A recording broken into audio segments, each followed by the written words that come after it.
episode, even though we're only on episode 438 or 9 or whatever the fuck we're on. Roger Williams, author of my favorite book, The Metamorphosis of Prime Intellect. It will be on Audible at some point before the millennia is out. And Roger and before this millennium. At least this millennium. Yeah. Your voice seems a little gone, and I'm guessing that has something to do with what you just said before we start recording. I told him I took yesterday off, and I always feel a little weird after a day off. And he said, regardless of what my day was, it probably had a better week than him. And I said, hold on, let me start recording. And so with that comment and with your voice seemingly gone, Roger, what the hell's going on? Well, you'll recall I told you last time about the ruptured toilet. Yes.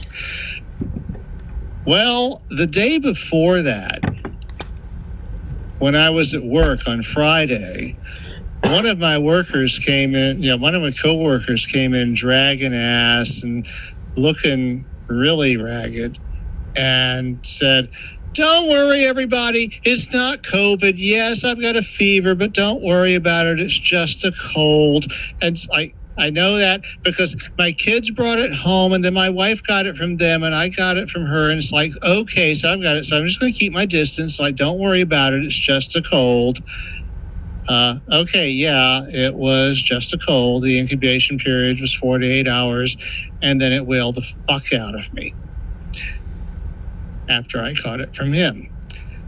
So my toilet was supposed to be repaired Tuesday afternoon, but we had to cancel that because I was busy being fucking sick as hell in the bed in the master bedroom, which the toilet is off of. And of course, nobody wants to be around a guy who is like got a massive fever and all that shit. Losing it from both ends. Yeah, and so but yeah, it was cold. It only lasted about 2.5 days once the thing. It's like I went to work Monday, ate a robust lunch, felt great, had it's like, all right, got home, and when my wife served me dinner, I ate 2 bites, and I realized that if I ate the third, it was going to all come up. It was like, and so I was like, all right, put it in the box. It's like, and it's like I'm old. My digestion sometimes is off. That's one of the things that happens to you in these things.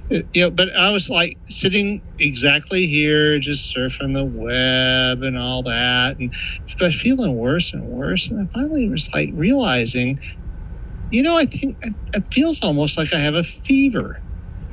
And so after over a year of having my fucking temperature checked every time I go in and out of a building or a facility or anything, it's always 97.4. I went, got the thermometer, my temperature was 101.5. It's like, son of a bitch. And I did not eat anything or get more than 5 minutes of sleep at a time from Monday afternoon through Thursday morning. And so I actually went to work Thursday. The fever broke Wednesday afternoon. So I went to work Thursday, but I was punchy as hell. I mean, I was in bad shape. But there was stuff that needed to be done, which I'm sure was Kevin's excuse for coming to work with the virus the previous Friday. Thanks, Kevin. Fucking Kevin. Yep. Classic, Kevin. Classic. So I'm still, it's like I ate the first portion of meat that I have eaten since last Sunday this morning. It kind of makes sense that back in the day when people would get fevers, they were like 50% certain that they were under the weather. They were 50% certain that they were possessed. I mean, it makes sense, right? Like, well, yeah, but you feel crazy as hell. An invisible foe you're vomiting, and it's like, oh, well, God is clearly battling demons within my body, and I guess this is it. Oh, and I made my first use ever of the wonderful new pull-off, emergency shoulder things that they installed on the causeway at the cost of hundreds of millions of dollars, so that I could open the door and vomit instead of doing it in the car on my way home. So it was like, it's been that kind of week for me. I'm sorry, man. I'm sorry. That sucks. It kind of did, yeah. But there is also something about like a fever that it kind of makes you grateful for when you don't have a fever, right? You get lulled. Well, it's an altered state of consciousness. Yeah, you get lulled into just gotta go to work, gotta do X, gotta do Y. It's very easy to start bitching about things. Yeah. Until, it's like 2 or 3 times a year, and now I'm gonna fucking jinx it. Like 2 or 3 times a year, like I do something to my neck where like I can't move it right, or like I can't do podcasts, I can't do anything. It doesn't even feel good to lay down. There's no comfortable position, but where like I can't move my head left or right, and it's very, very painful. I hate the heat, but I have to put like heat packs on it. And there's something about when that happens that it's almost good, because then you're so aware of when you don't have it that you're like, I woke up and went to the gym today. And you're like, there's something about fevers that just sort of kick you in the dick and punch you in the face.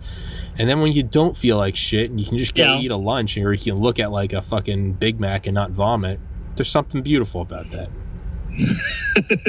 I don't know.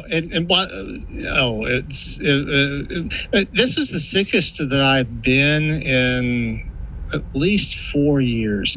And the thing is that the guy who did this is like, okay, he's got school-age kids, and so they bring shit home all the time. And so what happens when you have school-age kids? I don't have school-age kids. And so I have none of these micro-immunities that you build up because you're exposed to these things that your little sprogs are coming home with. Do you think that's evolution? You don't, because in the selfish viewpoint of natural selection, because you're not rearing kids, it's like you are an extra. You don't get microimmunities. Be gone with you.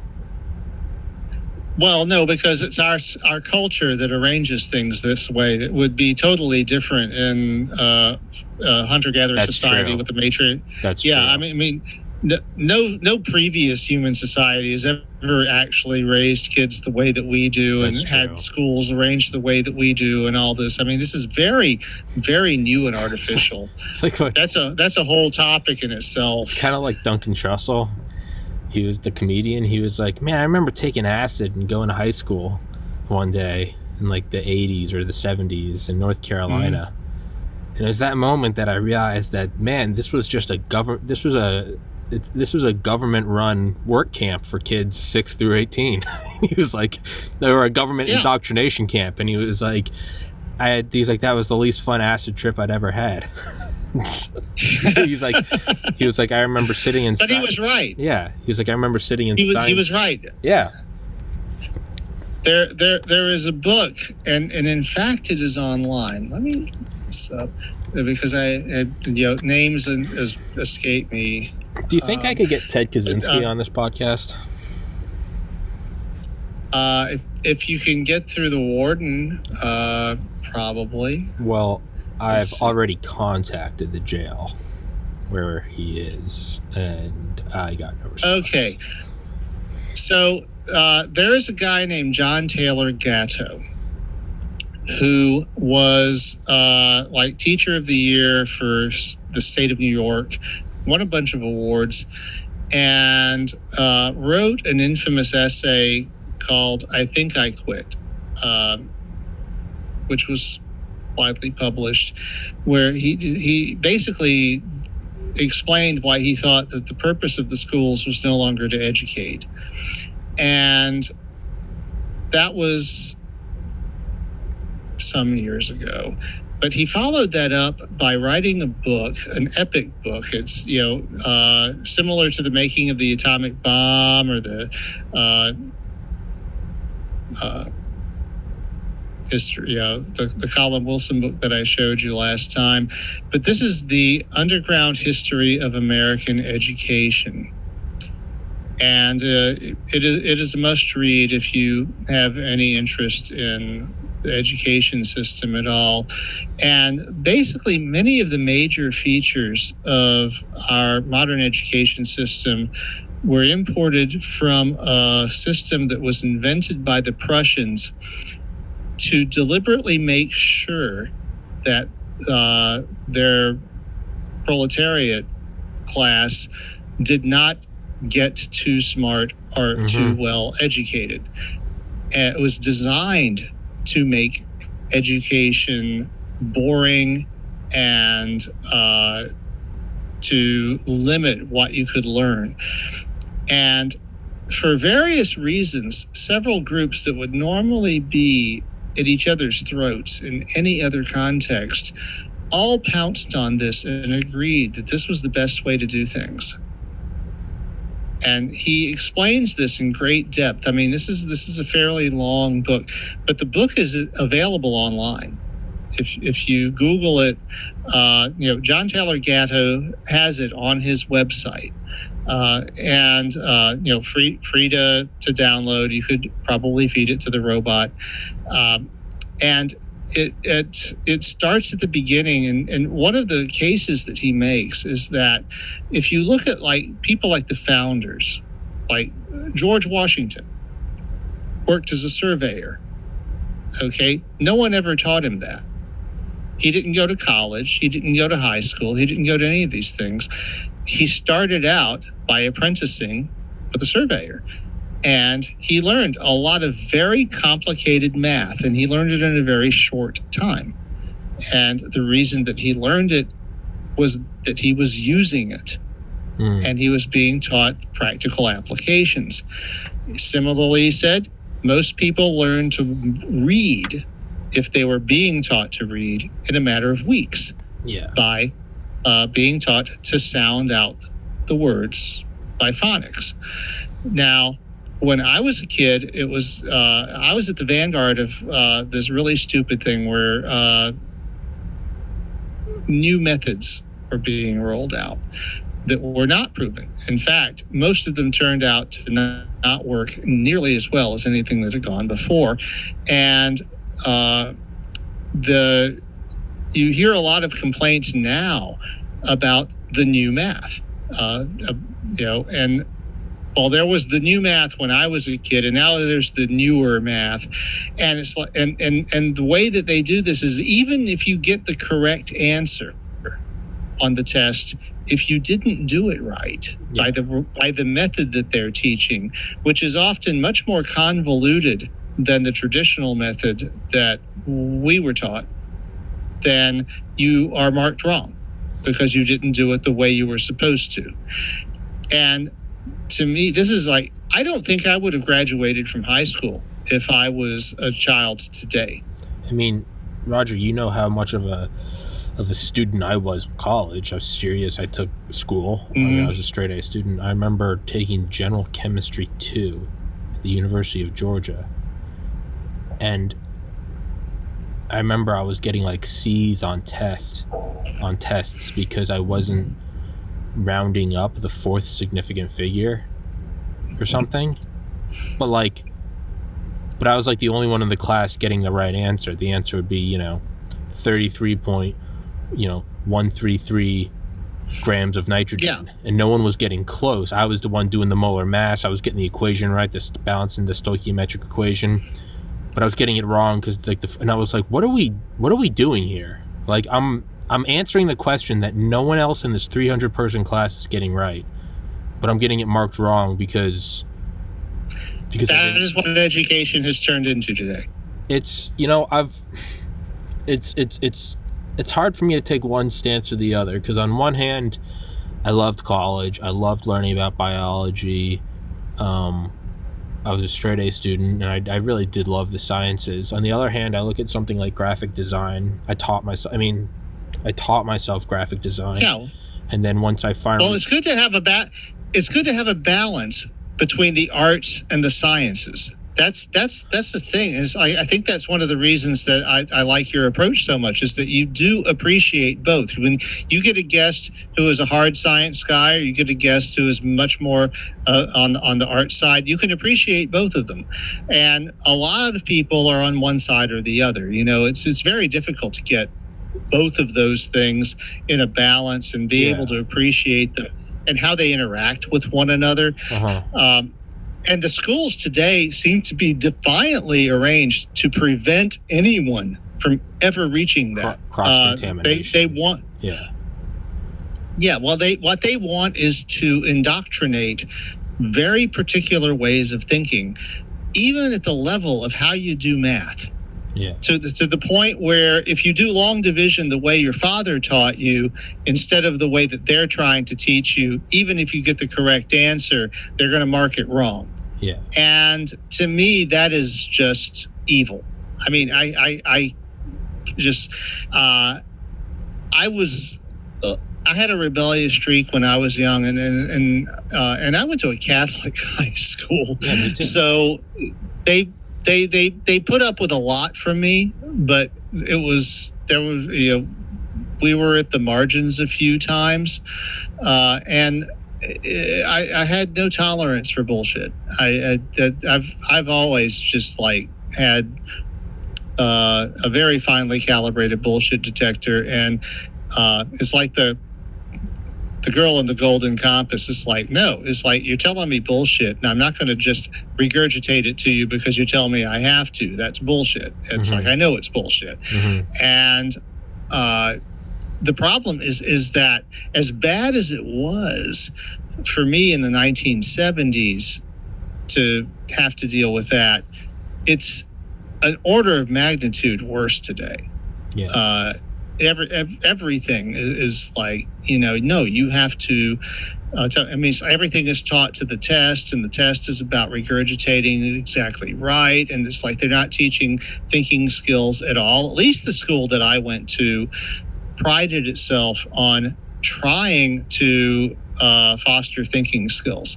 Even though I was at loggerheads with the management most of the time I was there, they gave me a silver medallion for free thinking when I graduated. They said it was for the quest for truth.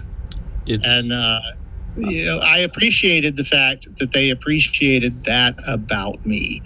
But I think nowadays, I think it would be very hard to find an educational institution that could even say that with a straight face. Well, I think there's what I'm learning is what I've learned is teaching myself graphic design because I wanted to design something, George Washington just surveying because it's what he had to do. And then I finally started online graphic design courses in August 2019, and I did about 6 to 8 months of them, and I finally stopped and focused on the podcast. But it was I was doing that, and I was finding that I wasn't getting any better at anything. They were trying to create this science around, they had these courses, and it seemed like it was just existing to perpetuate itself, people who taught the courses. And now with podcasting, I can only imagine that there's probably with Joe Rogan, I would imagine that there's probably podcasting majors at colleges now, and I think I can only imagine what they are. You need to choose a topic. Here's how, and they try to break it down to a thing, but the reality is what you have to do is my older brother is fluent in Spanish, and he said the best thing ever is just to go live in a Spanish country. It forces you to do it, and you learn it a lot quicker, and you'll learn it practically. You're not too worried about, well, is this a past participle of a verb? And it's no, you just learn how to talk at order beans. Yeah. And with podcasting, it's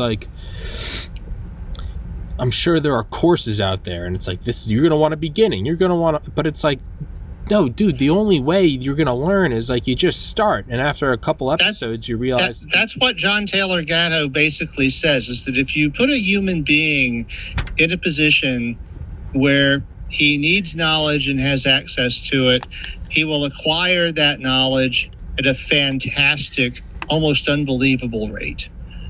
And that's shown over and over again.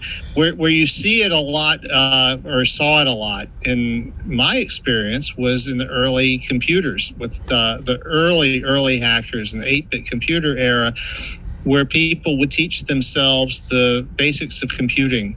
I mean, I did this myself, and people would teach themselves in a matter of weeks what people a generation before them would have taken, an entire year of computer science to understand, because you're trying to use it to move the little stupid spaceship around on the screen, and that is very highly motivational, especially when you have that direct feedback.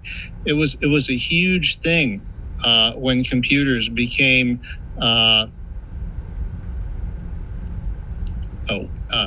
when you could just type something on the console and boom, it happens. As opposed to you create a bunch of cards and submit them, and you come back a few hours later and they've run your job, which is how it happened for the most part in the 60s. And the thing is that you've got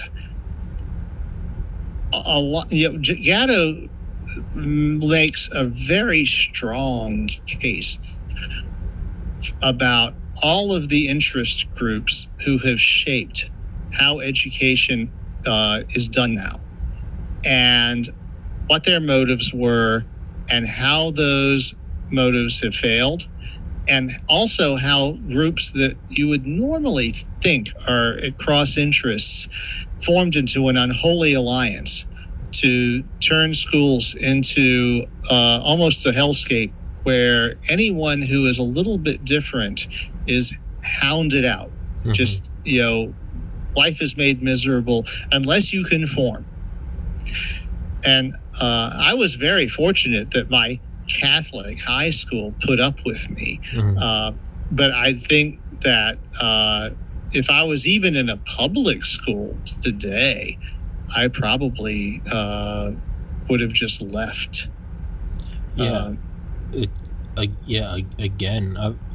I think graphic design courses, and they'd be like, all right, you need to do a design with 8 layers, and you need to make sure to label the different layers in the Photoshop app. And like, I would get an A on it by doing what they wanted, but if you just looked at the piece of art, if you could even call it that, you'd be like, what is this? And then I would be shit. Yeah. And then I'd submit my like Pharaoh thing, and it was like, you look at it and you'd be like, what the fuck is this thing? And then it's like, well, you did it on an iPad, and you were supposed to do it on, CYMK color. And I was just like, what's the purpose of this class? Is it to do the app the way you want it, or is it to create crazy shit like Bob Lazar? No, it's to do the app the way you want it. It's to conform. It's to conform. Yeah, and it's everything about school now is about conforming to the box that you are supposed to be fitting in. And if you don't fit inside that box, no matter how smart you are, no matter how good your product is, no matter what, then you fail, because you're not becoming what is expected. You're not the product that school is supposed to be producing. I guarantee you this podcast would fail. If I submitted this podcast in like a podcast college course, guarantee it would fail. They'd say you have to sit in the center of the screen. They'd probably be saying, I don't know, I'd have to have an introduction. Where's your intro? Where's the intro music? You got to have, it's showing that people get familiar to an opening riff. So you're going to want that. Tommy, where are the graphics that say the name of the podcast? And you have yet to say like, share, and subscribe. And, you're not, why aren't you wearing a collared shirt? You should be introducing your guest with at least 2 minutes of reading off a resume. And it's like, but in the real world, how has this worked? It's turned into a fun thing that people love doing. Everyone comes back at least one more time, to the point where I've got someone investing actual capital in it, and in 15 months or 6 whatever. And it's because you're not doing that. Exactly. You're doing That's something what I mean. different. That's what I mean. You're doing it from your heart. Yeah. Fuck it. Do it live. Yeah. Going Bill O'Reilly. Yeah. Fuck it. Do it live. All got it. We'll do it live. But this would fail. If I submitted this as some project, it would fail. Regardless of the fact that you and I have great conversations, or I've had on a guy that's walked on the fucking moon, they would give me points off because like the screen recording wasn't centered. And it'd be like, wait, this guy met Kennedy. He walked on the moon. He sat on top of the Saturn V. And they'd be like, well, you didn't bump up the saturation on the video. You're going to want it to pop. The thumbnail wasn't. It'd be like, what the fuck are we doing here? You know, what are we doing here? It would absolutely fail. But I was thinking, as you're saying, these school does sort of select for those that can form. In a way, could you say that there's an even... I suspect one of the reasons that your investor is funding you is that he sees that you are doing an interesting thing by the seat of your pants, and he wants to see where it will go, because you're not doing it by the formula, and yet you are doing something that is interesting and looks like it might succeed. Yeah. And that is the formula that a lot of investment capital looks for. You know, because everyone is doing the same goddamn thing. You know, right now the big thing is reaction videos to songs. And I have to admit, I like looking... I'll blow my fucking brain. I mean... am I giving you news here? No, it's... But no, there's a... I think it's Casey Neistat. But the thing is, there were a few people who were doing it, and it was really interesting for a bit. And now everyone and their dog is doing reaction videos. Yeah. So it's like, and to the same songs. So it's like, it's getting fucking old. So, it's like, you establish a formula like that, and following the formula is not the way to success, because by the time the formula has been established, everyone else can read the formula too. Yeah, I think it was Casey Neistat, who I don't even really like or dislike, but he had a quote, and he was like, in the creative space, if you want to succeed, if you want to succeed in the creative space, if you're doing what everyone else is doing, you're doing it wrong. And that's what I think of, is like, what do? I just eat. I remember early on emailing guests. I was like 5 episodes in, and someone responded with, this isn't how you're supposed to go about building a podcast, just randomly emailing people who you think might be interesting. And I remember I just said, like, thank you for the feedback, and, you know, nothing bratty, even though I wanted to be like, fuck you, I'm going to burn your house down. I was just like, thank you. But it was like, if you're doing what everyone else is doing, you're doing it wrong. So it's like, what way do I go about it? I'd have on Roger, because I like talking to Roger. And then I'm going to have on a guy that swims with sharks. And what am I going to do? I'm going to wear my hoodies that I designed about Post Malone. Why? Because fuck you. Why not? And it's just, and you know, eventually it will work. And someone will try to reverse engineer this whole podcast. They'll go back to episode 1 and they'll be like, what led to Tommy's success? And they'll turn it into a formula and be like, take this masterclass and do what Tommy did. And it's like, well, it's not a new thing anymore. Now you're still not doing something original. By that time, you're going to need to do something different, because you've already done this. It's Stephen King wrote a book called On Writing. And it's about Reddit. Yeah. And I remember I started to read it, and then I stopped. And this is back when I wanted to be a writer, back in like 2016. And I remember I stopped reading it because my logic was, Stephen King is saying all of this after he's become a successful writer. He didn't have this beforehand. So I don't want his advice because he didn't have advice.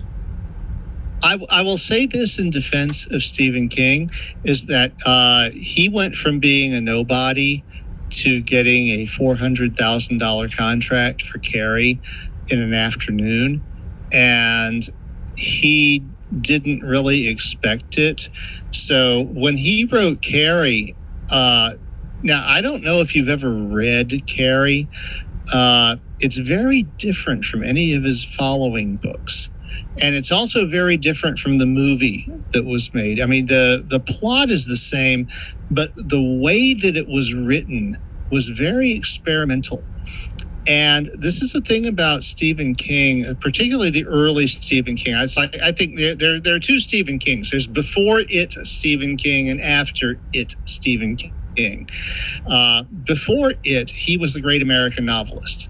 Every novel he wrote, even the ones where he was coked up to the gills and drunk out of his ass, and no one was editing him, were still fucking brilliant.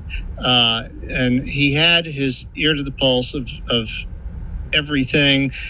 He managed to be concise. He managed to distill a lot of really incredible detail about the experience of being an American, particularly about being a Maine resident, into a relatively modest amount of prose, really. And Carrie, though, was a very thin book. It was like, that thick. And it was written, half of the book is in flashbacks by researchers who are trying to figure out what the hell happened. And it's very unlike anything he ever wrote after that, but it's also still very much a Stephen King novel. And the thing is, I think what made Carrie work was that he didn't care whether, I mean, he threw the book in the garbage. Yeah, his wife told him to take it out of the trash. Yeah. Yeah, because it's like, he was like, well, I can't, be a male writer writing a novel about a teenage discovering menstruation the hard way. And his wife pulled it out of the trash. But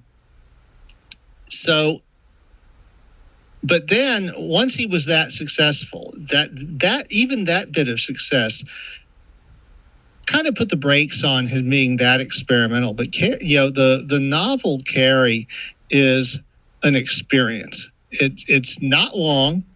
It's probably, I would say it's probably even shorter than Moby. At the very longest, it's about the same length as my novel, and it was very experimental. It had a lot in common in that sense, and I learned a lot from Stephen King reading his work in the 80s, just because he was unafraid. And after Carrie, when he was successful, of course, his next project was Salem's Lot, and he did several novels that were really stupidly long. Of course, culminating there with The Stand,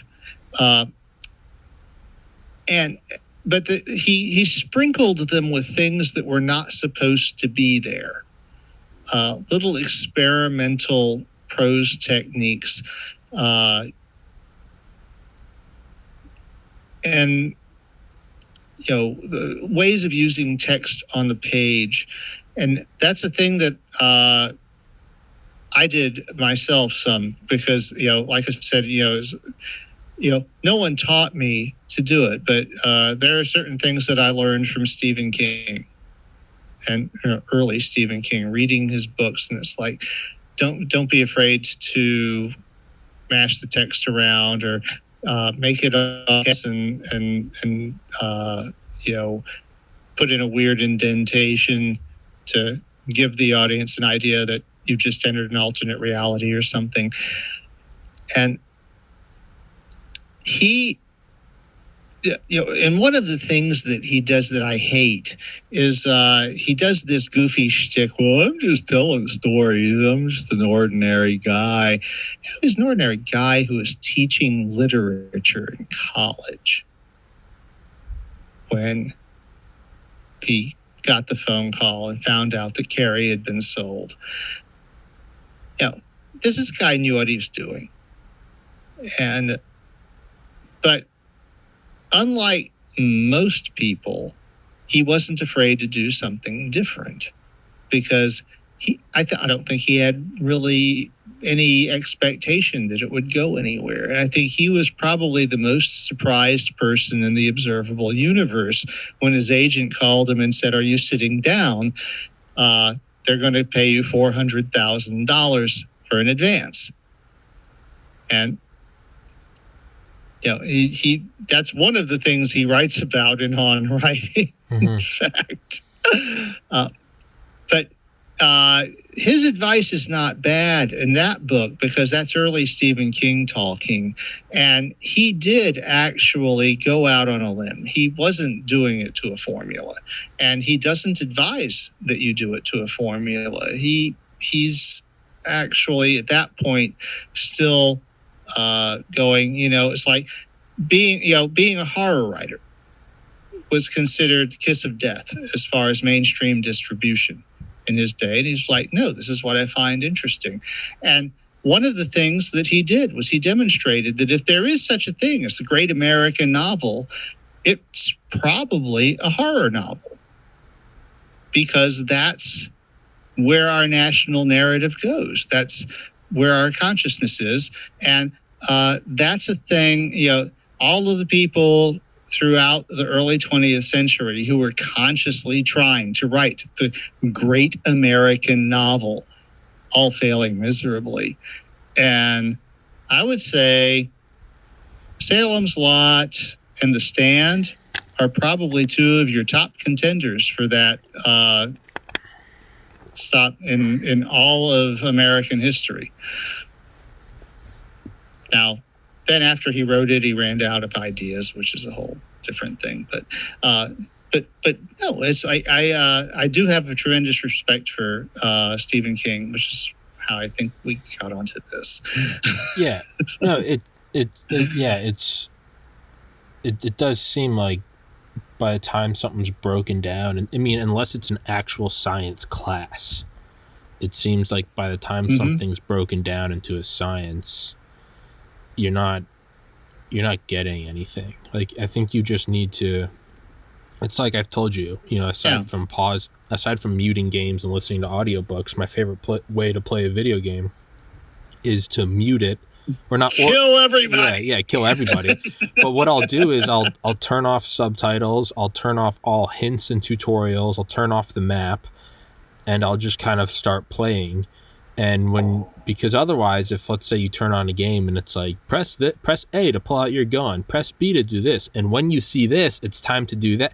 When you take away all of those sort of guiding principles, like teaching about how to do the math problem, and instead you just say, here's the cheese at the center of the maze, go, instead of did you kill all the guys or not? Yeah, exactly. If you killed all the guys, you won the level. Instead of ushering you into the maze. Who's to say how you did it? Yeah, instead of ushering you into the maze where the cheese is in the center and saying, like, all right, when you want to come to this, you go right. When you come to a left turn, go left. Instead, if you just say there's cheese at the center, let it go. Who knows? Maybe you're going to make like a catapult and throw yourself into the center, or you're going to learn how to bulldoze the walls. And it's like when you guide people along in certain ways, you remove like how to get people to win. Like there's and this is like this is like the schools telling people that the way your father did long division is wrong, even though it results at the correct result, because we want you to do it this other way. Yeah. That is actually harder and more involved, has more steps, introduces more occasion for error. But we're telling you that in the course of time, this way of thinking that we're teaching you by making you do it this way will be useful. Mm-hmm. Yeah, it's like for what? It almost. It's like what I want the utility for is to get the correct answer. Yeah. To if I mean, I think if you my early lesson in this occurred in the 10th grade. I had a biology teacher who depended very heavily on just tests and materials that he downloading wasn't a thing back then, but that he got online. Not online. It's online, mail order, literally. And so there was a question on one of the sample tests that said, true or false, Anton von Leeuwenhoek invented the compound microscope.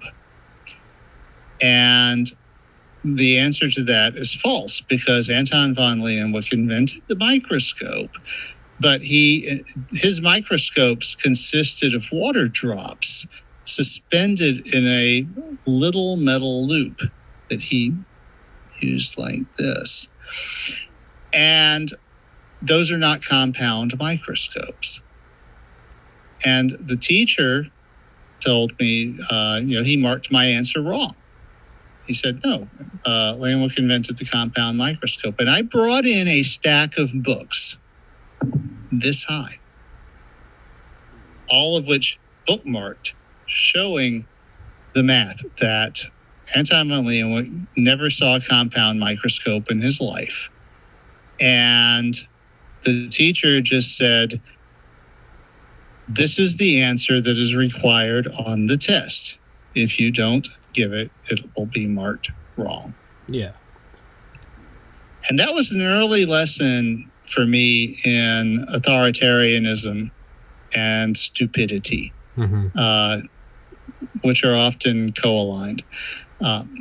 So that, if that was meant to imbue me with a sense of respect for my elders and the educational system, it did exactly the opposite.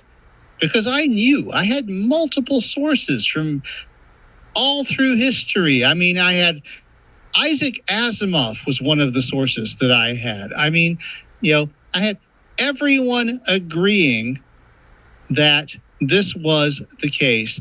And it was like, no, if you don't give this answer, then you'll be marked wrong. Yeah. Yeah. And that was the stupid thing about it wasn't even ideological. The other thing that was similar in that part of my life was we had the 6-week civics course that the state of Louisiana required at that time. And Coach Johnson told us at the very beginning, at the end of this course, there will be a 20-answer true-false test. And one of the questions on that test will be, communism is evil, true or false. If you do not answer true, you will fail this course. Just letting you know. Now,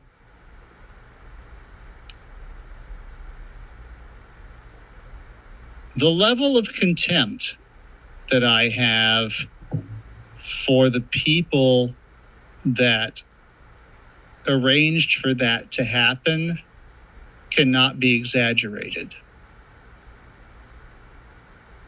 I mean, it is impossible for me to imagine having more contempt for a person. Not hatred. I can hate people way more than I do those, but just contempt. Because to set up a situation like that just requires a level of contempt on your part for the truth and the facts of history, and basically anything meaningful that makes it impossible for me to have anything but contempt for you. Yeah. That's like, I'm sorry. There we are. But on the other hand, here I am in 10th grade, high school student, and, well, I mean, I can jeopardize my grade point average by telling the truth. or do what I know is wrong to keep everything going level. And at the time I'm doing it, I know that it's wrong. That this is evil. This is a bunch of absolute fascists just propagandizing people who are helpless, and there is nothing good about it. And the fact that I remember it so well, when I really don't remember much of anything. I mean, my memory is shit, but I remember that like it was yesterday. And I'm 57 years old. It's like, yeah, you accomplished something with that. It probably wasn't what you intended to, though. Yeah, there is something evil about people that put that twist on education. It's, I vividly remember I had a political science professor my junior year of college, and maybe senior, and I remember he was a very liberal guy, and I remember our book was clearly written with a liberal tint, but he would always make it wasn't his book. He would always go out of his way to say, like, you can see, like, this person really hates George Bush, and it's like, well, and that does, like, affect, like, your ability to see what happened, and he's teaching X, Y, and Z. So this entire time, I thought he was, like, a conservative professor. And I remember at the end of the semester, because I picked it up, I remember reading it, and I was like, this textbook seemed a little more like a Salon article. And I remember going up to him, and I was like, hey, man, I appreciate you kind of, like, pointing it out. And he was like, and we got talking. It turns out this dude's super liberal. And I was like, I wouldn't have expected that. And he was like, I am liberal. And he was like, and this book is very liberal. But he was like, my job is to teach you about, like, United States politics between 2001 and 2009. That's what the course is. And he was like, it's not to twist your mind. And I always respected that, because he was like, his thing was, he was here to present you the course and teach you the course, and you form your own opinion. Compared to, I remember having a professor in German who was a much makes you look conservative, Roger. And I remember I could directly correlate, like, my grades on something, and it had nothing to do with my ability to structure a sentence. It was all about what stance I took. And despite being conservative, I remember slowly just learning to write a liberal opinion about things, and that's how I got an A. And I just remember thinking, like what lesson is that teaching? That lesson's teaching conform to the opinion of your higher up, and you'll succeed. And it was the political science teacher taught me to leave my opinion at the door and to examine facts, which is a brilliant lesson that extends beyond college. The German TA, that lesson was, the grammar itself isn't important in a German class. It is to make sure that you say X is evil and Y is good. Well, in defense, though, of that guy, I will say the Germans have a particular reason. She wasn't German. She was a white girl, like 2 years older than me, who taught German. Oh? Who taught German grammar. This wasn't a class on Germany. This was, I chose German instead of Spanish because it fit into my schedule. This bitch is as German as me, okay? Which is none. All right? I don't know, Tommy. You look like you got blue eyes and blonde hair. She's hype. No, I'm Irish, dude. Yeah. Some people think I'm German. I'm Irish, dude. I'm a fucking dirty Mick. But I've always remembered that, and just like I think that's part of the reason why I try to entertain liberal ideas on my podcast, because I don't want people to listen to this and then for me to slip in my tint on things, because to me that's the exact opposite of formulating your own opinion. I have my opinion. That's the reason why I don't watch conservative news. I don't need anyone to reinforce my opinion. I know what my opinion is, and when I look at it on the graph, it just so happens to say conservative. I don't need to know what the conservative talking points are. I don't need to know that I'm straight. No one has to remind me that she's hot and that I'm not attracted to that guy. I just am. And it just so happens to be defined as heterosexual. But, like, I don't need anyone to reinforce it. I just think that especially young formative minds who are more intimidated about getting an A so they don't lose, like, you know, tuition assistance. So they go, fuck it. They go, fuck it, George Bush evil. Even if, like, that probably is objectively true, that's not the course. The course is to learn so that in the future you can formulate your own opinion. So when you are an adult, you can look at someone and go, that's probably not a good president, or that senator's okay.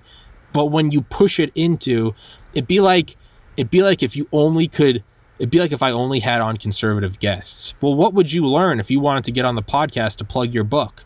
You'd learn to, hey, suck it up and just repeat conservative talking points. That's not teaching you anything. You're not, what are you learning? You're learning to submit to the opinion of the power structure. And that is just what perpetuates this shit. To me, pedophilia is pretty bad, but there's not much more evil than affecting the learning system by injecting your political biases. So it's just repeat this opinion and you get an A. You hear about it all the time. People are like, my professor's super Republican. Just agree with his viewpoints and you'll get an A. That's how many steps removed is that from I was just following orders. That's what leads to it. We always think, well, how does that happen? It doesn't happen overnight. What leads to people going, I was just driving the trains. I didn't know who was in there. I figured they were criminals. I was just putting the Zyklon B pellets in there. I was just following orders. What always becomes, they told me they were drain cleaner. Yeah, I was. Well, what was it? I didn't agree with the Zyklon B pellets, but my superior, he cut the checks, and instead of a GPA, I wanted to get money to feed my wife, so I didn't question it. Personally, I didn't agree with the Zyklon B, but I was just trying to get an A in officer school, so I put the Zyklon B in. But that's how it leads. And no, I know that's hyperbole. Not everything leads to that, but in general, not totally. Actually, that's almost exactly how it happened in Germany. But what I mean is not every time. Sometimes it just leads to people like you and I, getting fired up about shitty memories. But it's like, and I know that's also hyperbole. Like these are first world problems. I get it. They're not shitty things. But like in general, I just hate the idea of. Well, fucking with the educational system is a particularly nasty thing because this is actually a deliberate attempt to mold the next generation so that they can't, so they basically can't think the wrong thing that you don't think should be thought. It is, yeah, and it's and I know that's a sensitive thing with you. Because, no. Well, what I was going to say is, to me, there are apples and oranges. We could then turn this to YouTube and, could you extrapolate it to YouTube? Don't post the wrong thing. And I would say, no, it's a private company. I don't have to be here. Yes, it is the biggest platform. There are other platforms. They're harder to get your channel going on those because they're smaller. But hey, no, I'm not owed anything. So I can just fuck right off. I get it. Now, could I morally say I don't think it's good to ban things you don't like? Sure. But YouTube is not my company. Just like at any given moment, I could stop having you on my podcast from here on out. And people might say, Tommy, you used to balance your podcast out with liberals. And I would say, yeah, now fuck right off. It's a private thing. I built it from the ground up. I paid for all these sound panels. I designed these hoodies. And I decided I don't want liberal viewpoints on my podcast anymore. And guess what? I'm allowed to do that. So if at some given point, YouTube, despite being this massive platform it's a digital town square, they are allowed to, at some point, say, this is just what we view. And this is just what we view. Most towns that have actual town squares Roger, shut the fuck up. Do actually exercise some limits on what people can do in the town square. The point is this, Roger. The point is this. It's a private company and they can do it. And my opinions on it. You know how much I disagree with it. But no one is forcing me to be here. No one's forcing me to do a podcast. I could very well go to medical school and not have to worry about any of this. When you're in school and you have to get the degree from here, and you're staying in state because tuition's cheaper, and you want to go to medical school or you want to go to law school, and it doesn't matter that this political science course has nothing to do with cellular biology, but you got to check that box, and you want an A so that your GPA doesn't sink below, because when they're going through 10,000 applications at a medical school and they're just going at a glance who has lower than a 3.9, you're going to suck the dick and you're going to try to get the A. What that is doing is that is pressing your opinion on people who don't have a say in the matter. They just want to get an A. Or you're even younger and it's not even medical school. You're like, I just want to get an A on the test so I don't get grounded or so I can go out to recess. Mm-hmm. YouTube is different. I don't have to be here. I can go to a different platform. I can fuck right off. I get it. Yeah. I don't agree with it, but I don't see it necessarily an evil to yes, but no. It's not the same thing where it's a school where it's like, dude, I can't just say, I'm going to go take my political science course at Georgia Tech because I don't like taking it at UGA. No, you can't do that. Yeah. You have to take the credit there. Yeah. And it's to me. Yeah, and if you're a teenager, you don't have the option to not go to school. Yeah. I mean, and what that was the thing about that that's the thing about that civics course with the communism is evil thing, is every teenager in the state of Louisiana was required, no matter what school you went to, whether it was private or public, you could not get a diploma if you did not take that 6-week course and pass the exam, which you could not pass if you did not check the communism is evil true box. Yeah, and some people would say, well, why don't you just check the box and get an A? And yeah, sure, I get that. And me, I probably would have done it anyway. But it is, I think back to where I went to high school. I went to private Catholic high school. What am I going to do? Tell my parents, hey, I don't agree with that teacher. You fuck off. We're paying tuition so that you can get a leg up. But despite being at a private Catholic high school in the deep South, I'll never forget Father Lopez, who you had to pass his class senior year. And this guy, he's as religious as you get. But you could, in his course, you could raise your hand and you could say, I with all due respect, I think this is all, and within, proper, I guess, manners, you'd say... You wouldn't say horse shit. You could say, I think this is crap. I think the universe is a cold, dead place. And he would smile and say, explain your stance, son.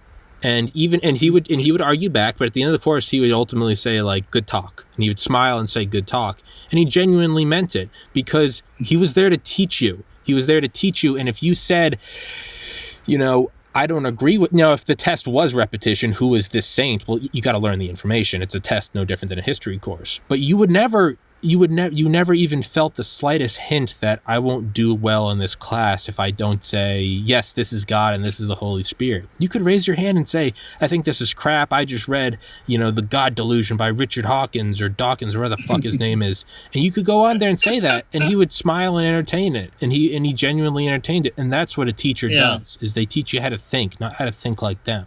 That was pretty much how most of the teachers at my Catholic high school were too, and that's the thing that's not widely understood. I mean, it's like where was your high school?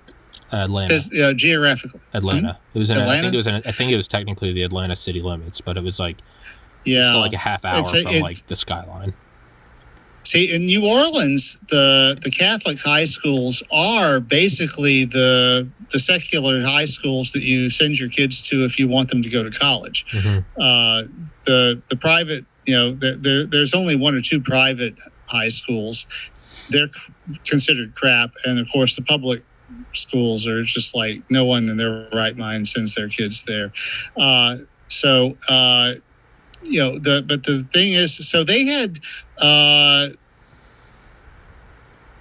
things in place to deal with kids whose parents were not Catholic. It was an expected thing that a fairly large fraction of their student body would not even be Catholic. Mm-hmm. So there was a form that your parents would sign, and so we would be exempted from the liturgical stuff. So we wouldn't have to go to mass when things like that were done at all. Now, we still did have to take the religion course, and we still had to learn things like the Stations of the Cross and the various little details of Catholic liturgy. And frankly, I'm glad of that, because that's one of the things that being raised Baptist, you're just told, well, that doesn't matter. That's all bullshit. Mm-hmm. And you find out, no, there's a rich history there. And I wouldn't know that if I hadn't been taught it by my Catholic high school. And like you said, they had a tolerance for, there's like, everybody knew by the time I graduated that I had become a flaming atheist. Mm-hmm. It's like I had completely lost even my Southern Baptist faith, and I wasn't shy about it. I was like, in that phase where, you're just sort of raging that, why does anybody believe this bullshit? Mm-hmm. And they still gave me a silver medal on my graduation for my diligence in the pursuit for truth. Mm-hmm. So they had an appreciation that, this is where it goes. No one does this better than the Jesuits. My school was the Congregation of Saint Croix, which is a different order, but I find that they seem to also, they have an openness to discussion, which you don't normally associate with the Catholic faith. Yeah, I mean, absolutely. But they did a very good job of doing what my parents hired them to do and giving me a very good secular education, and making sure that I at least understood how their faith works. And also there was a little whirlwind tour when I was in 11th grade of all of the world's religions, where they told us the basics of how Hinduism works, how Buddhism works, how Taoism works, and all. And that was basically what made me an atheist, because I was like, there is no possibility. If one is wrong. There's no possibility that all these are correct. And the only reason that I am in a Christian school is because I was born in this particular place and time. And so this doesn't make any sense. And when I brought that up to the brothers, they were like, you have a valid point. The only way that you can reconcile this is between you and God. Yeah. And I have a lot of respect for the fact that they replied to me in that way. Absolutely. Because a lot of Christians, particularly the evangelicals and all, would have just freaked right the fuck out. Stifled it, they would suppressed it. Not been able to deal with it at all. Yeah. So, but of course, the Catholics have a very long history of doing just dealing with things like that. So, well, I mean, it's now they're not always doing it right. Not at all. So, you're absolutely right. It's I took a Religions of the World class at UGA. I had to learn about all the religions, and I was an atheist at the time. Now I do believe in God again. It took me a long time. Maybe it's just enough trauma will make you eventually have to believe in it, because otherwise I'd go crazy. But after losing my brother, and it took me. You will really appreciate the next reading then. Yeah, but when I remember taking Religions of the World at UGA, and I didn't believe any of it, but I also understood that I needed an elective, and this was a history course, and the professor wasn't saying, and this is right and this is wrong. That's fine. Just learn the course and just take the education and understand it. But when a system of belief, no, you can't question it, you can't be an atheist. If a system or an ideology cannot it's kind of like right. Like an alpha, or the king doesn't have to say he's the king. If you have to say you're the king, you're not the king, right? It's just raw power. Yeah. Dale doesn't have to say I'm a lethal Delta Force operator. Dale just exists, and when you're around him, he can kill you and everyone there. He doesn't have to say it. He just is, right? If an ideology cannot exist, you can sense it through the goddamn screen. Exactly. Trust me. Yeah, and in person, you're like, oh wow, I would be gone before I knew it. But with something like an ideology, when it can't exist when it has to suppress everything else, and it has to say wrong, you can't. To me, that's the strongest ideology is the one that you can go, I don't believe it, and you say, well, that's between you and your God, or non-God, or whatever you believe in. And whatever belief you come to, that's for you and for you alone. If you'd like to believe in this is what our teachings are, and this is where you can believe it, and maybe subscribe to it for a while. Maybe try it on like a shirt. Maybe you don't like it. To me, that says that's a strong, confident ideology where they're like, you don't have to. That's fine. You know, you don't have to watch this podcast. You don't have to subscribe. That's fine. Do you. It's... Yeah, I just think there's something maybe inherently weak about shutting down all other thought. To me, that just, you can't shut it all down. It's gonna pop up like whack-a-mole. It's gonna pop up. You cannot, you cannot stop it. Yeah, well, it's starting in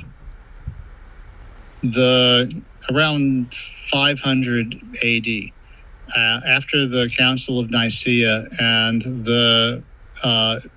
one of the most prominent subdivisions of Christianity before the Council of Nicaea was the Gnostics, Gnostics.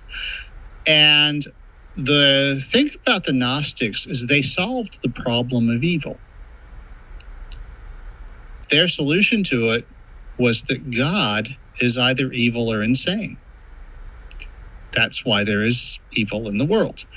And their interpretation of what happened with Jesus was that the Holy Spirit is the force that is trying to bring God the Father back into sanity and the universe back into balance, and that it's an uphill battle, because this is after all, this was originally Yahweh from the Old Testament, who was a right evil bastard. I mean, there's just no other way to look at it.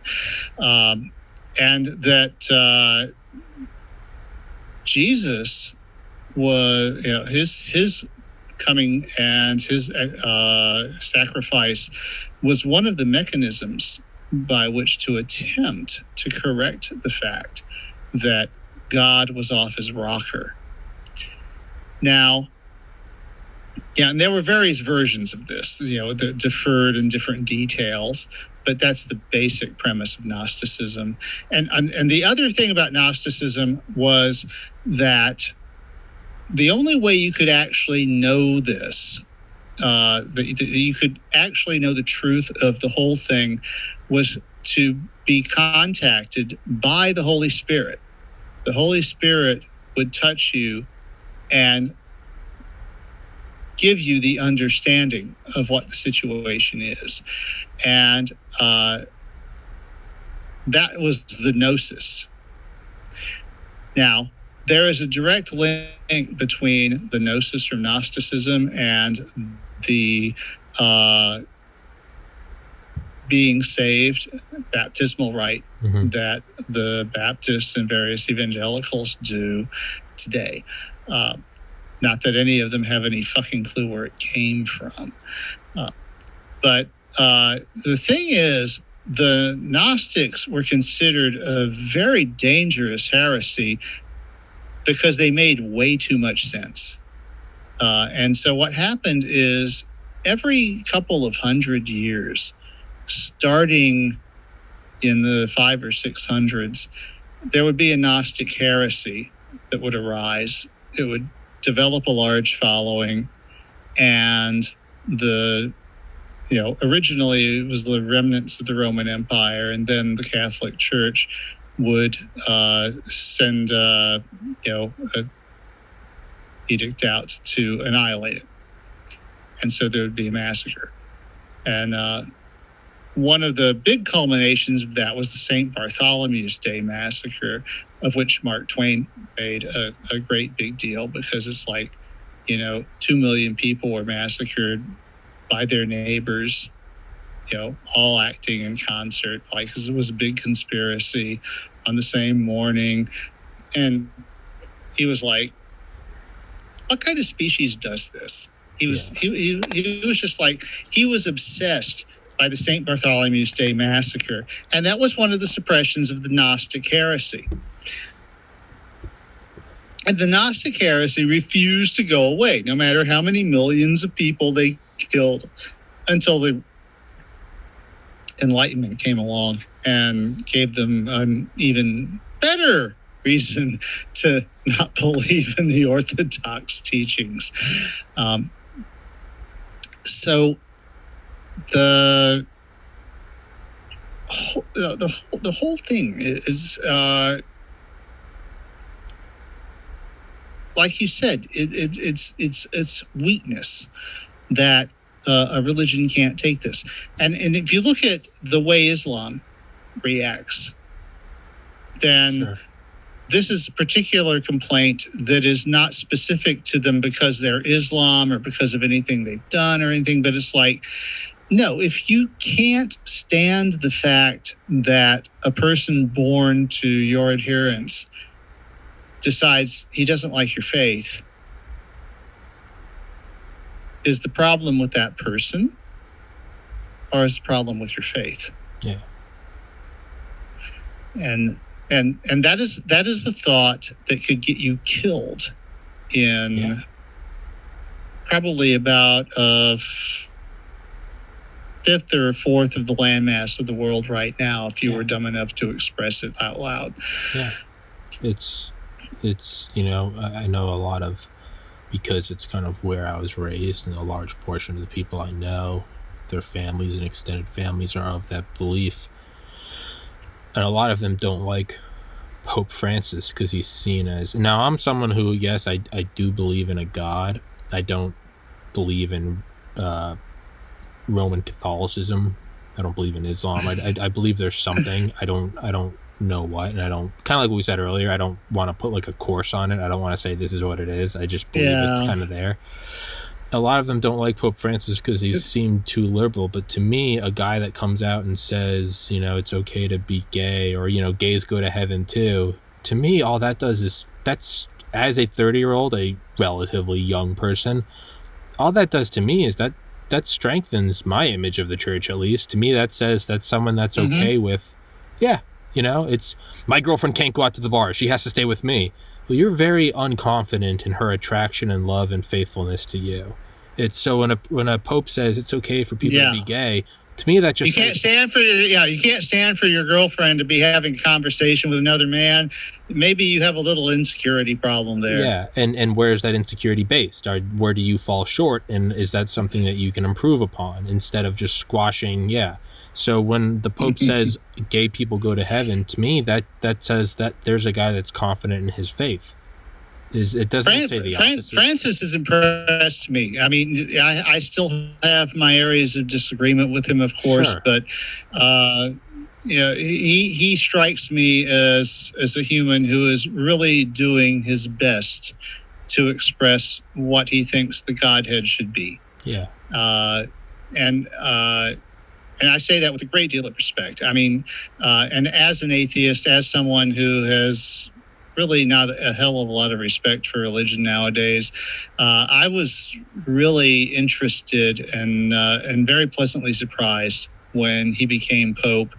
And he's only done a couple of things that have disappointed me since then. And those haven't been major. I mean, it's I know the actual liberals that I hang around with have been outraged by a few things, and I'm just like, look, you want a pope that is not a jackass, then be thankful for what you have. Yeah, this is a person that at least 1 billion people are going to take their marching orders from, and he is a good man. Yeah, he's doing his best. Yeah. And I have to say, I respect the hell out of that. Yeah. It's like a month or two ago when Bernie came out and said big tech should unban Trump because that's, you know, a way to fight ideology is not through suppress. I respect the fuck out of that. That doesn't make, to me, that's going to make us weaker if we let Trump. To me, that just says there's a guy that's confident in his beliefs, is that he can say, don't ban him, bring him back. You know, he really believes the solution for bad ideas is more good ideas. It is. It's a free. You don't. And people on the right don't appreciate that about Bernie. Is that no? He actually is a guy who believes in this shit and has the confidence of his convictions, and that's. I personally don't agree with him on that. I think the toxicity in the environment lately has been so great that extraordinary measures might be needed. But on the other hand, I might be wrong about that. Yeah. And Bernie is like I am, and the thing is, I have no problem disagreeing with Bernie about that. I think the two of us could probably get together and have a conversation about it and be very civil as we discuss our differences on whether this is a reasonable thing to do or not. Exactly. And to me, that's the crux of all of it is our abilities to talk and to agree and to disagree. And it's always, I guess I always point to, growing up and Catholics and most of my friends, and I mean, in high school, I was very liberal. I was an atheist. Mm-hmm. And we would always kind of joke about how people were freaking out about gay marriages. And we would always just say, like, don't get one. If you're not, it's fine. No, you don't have to get one. You can stay happily married in a heterosexual relationship. You don't have to get one. To me, I kind of extrapolate that to current events. To me, it's like, you don't have to like that person. Unfollow them on Instagram. Block them. Don't watch it. Yeah. If I don't like a channel, I change it. If I'm listening to an audiobook and it's not for me, I turn off the audiobook. It's just tune out. And it's, well, what is that person?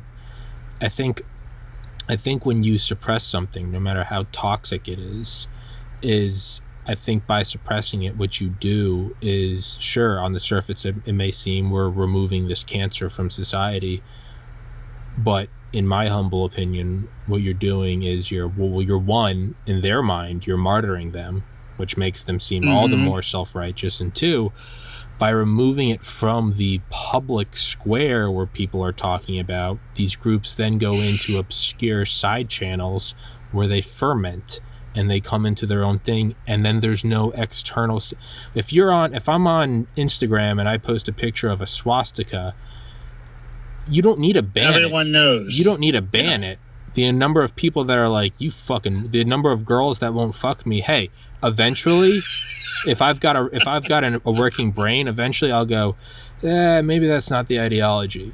Like, it doesn't need to be. Now, if you ban me, I go, oh, they're trying to hide the truth. And then me and a bunch of other guys that get banned, we all get together and they're like, they're trying to fight us. Versus, if you let my podcast stay up and don't ban any episodes, let it fail for its merits, and that will have more enough effect on me than anything else. If you ban it, I'll go, they're trying to hide the truth. If you just leave the episode up and I see that I lose subscribers and I don't get any views on it, I go, oh, okay, it doesn't work. It to me, removing it doesn't. You have to leave it open to exposure and challenge by other things. And people that you might say, well, they're too susceptible. There are people that are too susceptible. Hey man, if there are people that are too susceptible, then they're not saving them. Those are the same people that are going to walk off the edge of the flat earth. Like, they're done. All right, you're not going to save them. That's kind of my 2 cents on it. But again, even that is just an opinion, and that's my opinion. If I may make a suggestion, I think we should do our reading, because I think you'll find it. I had no idea we were going to get onto this topic, but I think you'll find it weirdly relevant. Because I can you give me an estimate of how long? I'm tired as fuck right now. Can you give me an estimate of how long the reading will be?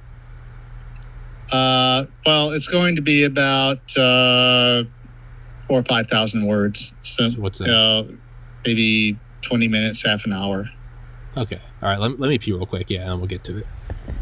Ugh. Roger, monologue. Hey, as Tommy always asks me to remind everyone, if you would like a copy of his favorite book, my novel, The Metamorphosis of Prime Intellect by Roger Williams, you can get it from Amazon. and other booksellers. But I would really appreciate it if you would go to Lulu, LULU.com, and get it from them. It's a little less convenient, but it's going to cost you the same. But because of the contracts that made it possible for me to get an ISBN and to get it published on Amazon, they have to charge the same price, even though it doesn't. They don't have the cut that the book industry takes. So what happens if you buy it directly from Lulu? They're the publisher of origin.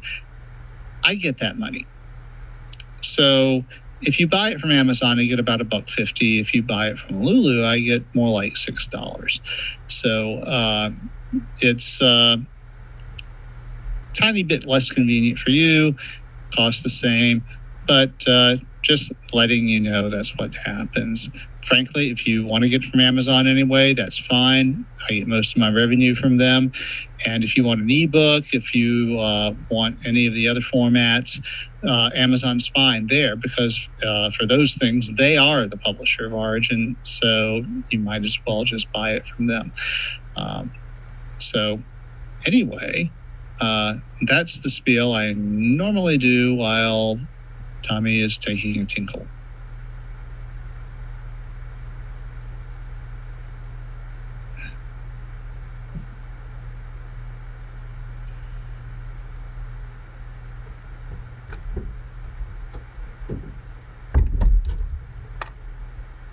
Roger. Hey. There's minimal dead time. There was I was listening to Tim Dillon. He was playing these, the song, the Jay-Z song, welcome to New York, welcome to New York, these streets will ba ba ba ba. And there was like somebody made their own version, but it was like a spoiled kid from New York. The point is there was a funny long line. It was like, welcome to New York, get good grades cause the teachers are paid off, fuck you Bernie Madoff, welcome. That was funny. Another one was, and then it was like the trashier version of New York. It was like Jersey, and it was like, we're stealing our cable, brother OD'd at the table, welcome to these streets will inspire you, get high while we're huffing glue. Not that had anything to do with anything we're talking about. Yeah, well, whatever. All right, so I will fight you, Roger. We are due. It took me a while for me to understand that for you, that's a term of endearment. What? I will fight you. Oh yeah, no, that's love. It was like that's love. I will fight. I said it to my mom. I'll tell her the culture that I came from. It was people don't do that. I say it to my mom. I'll be like, Mom, I'll fight you. No, to me that's it's all love. Yeah, no, it's I finally figured that out. Like 3 months ago. It's like, oh wait, it's not going crazy on me. No, this is a term of endearment. No, no. If I say that, okay, or if I tell someone, if I say, will you shut the fuck up for once in your goddamn life? To me, that's no different than saying someone's telling a story, like, yeah. To me, sometimes it just pops up. You'll be telling a story, and I'll be like, will you shut the fuck up for once in your goddamn life? To me, it's just like... You've done that a couple of times it to means me, too. nothing. And it's like, but I figured it out. Figured it out. Totally different culture here. If I'm comfortable enough to say it around you, then that means I respect you and I think that we're close. If I'm sitting here not talking and I'm just smiling, that means you're a new guest and I'm kind of uptight and I don't know how to treat you. If I'm sitting here and you start talking and I'm like, fuck off, that's love. I remember when I transferred. We'll get to the reading in a second. When I transferred to high school in Maine, my junior year, because of my dad's job, it was moving from deep south, where for southern hospitality, although most of it's just a facade, it still exists. And I remember moving up north, and I remember this kid Hayden looking at me, and he said, like, "What's up, pussy?" And I just remember thinking, I was like, what did I do to deserve that? I was like, I don't think I'm necessarily weak. Like, I don't know this individual. But I realized that was just like, what's up, bro? But he was like, what's up, pussy? I'm going to take your fucking money. And I just remember thinking, I was like, why is this guy threatening me? And like, I later learned, it took me months, but I learned, I was like, oh, that's a term of endearment. Like, yeah, definitely got to learn it. So with that, Roger, I will fight you. For there. Let's do the reading. Okay. So this is Revelation Passages, episode 4. Yeah. Revelation 4, the Ark of the Aeon. And within the story, this begins part 7.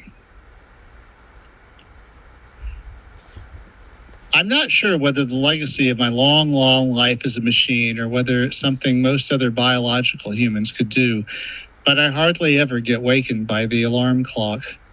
I had it set for 20%, and I woke up, focused my eyes, and saw it flip from 19.96 to 19.97 as I hit the stop pad. Perhaps it's just because I don't sleep very well. I kissed my sleeping wife, quietly dressed, and hailed a ground car. It was almost 25%. The home star was coming up when I reached my destination.